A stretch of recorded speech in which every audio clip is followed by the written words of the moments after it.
There is more to New York than Central Park, Broadway, and Wall Street. To appreciate the diverse lifestyles and customs of New Yorkers, we need to learn about those parts of the city that don't always make it into the films and TV shows. During the 1970s, New York suffered a period of financial crisis, which had a significant impact on most neighborhoods, including Alphabet City in Manhattan. The area became known for its homeless people and garbage-ridden streets, its abandoned buildings, and rising crime rates.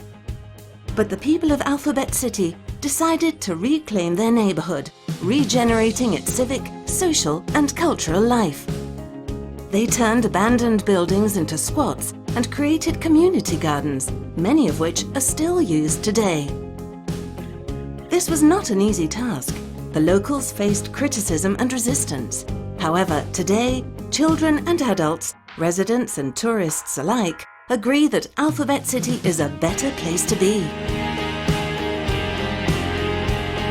To find out about the way this emblematic neighborhood was transformed, we're meeting Bill DePaula in the Squat, which houses the Museum of Reclaimed Public Space.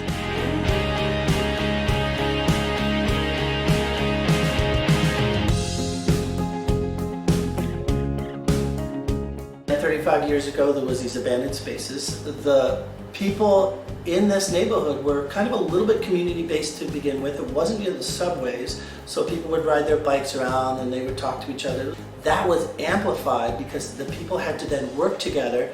They didn't want to wait for the city. The neighborhood became very crime-ridden and very dirty, and it wasn't safe for their kids anymore.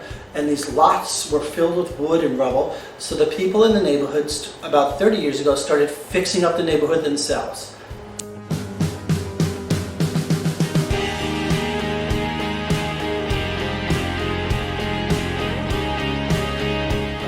The community gardens in this neighborhood are all different. There could be some that are mixed use, which means they have several different components.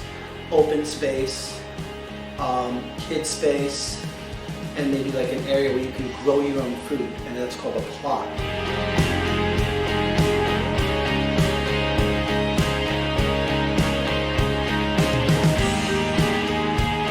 Some of the people went across, fixed up some buildings, used, again, the skill share they learned in the gardens or in the squats. There was electricians, there was plumbers. I'm a plumber. We taught everybody different things. We had no heat, no electricity, and basically no windows, no floor in a lot of them. Really bad shape these buildings were in.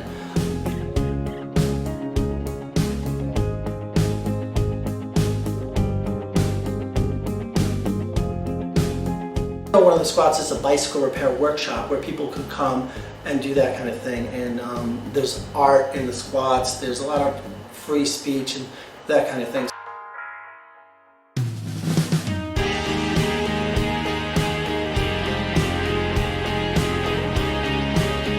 Sure, when the city was in financial trouble 35 years ago, people wanted their neighborhood back. So they fixed up these abandoned lots and made community gardens, they made community centers, and that's how we got most of the squats.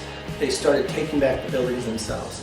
This type of behavior created more community. From that community, the crime did go down, and the neighborhood got more beautiful.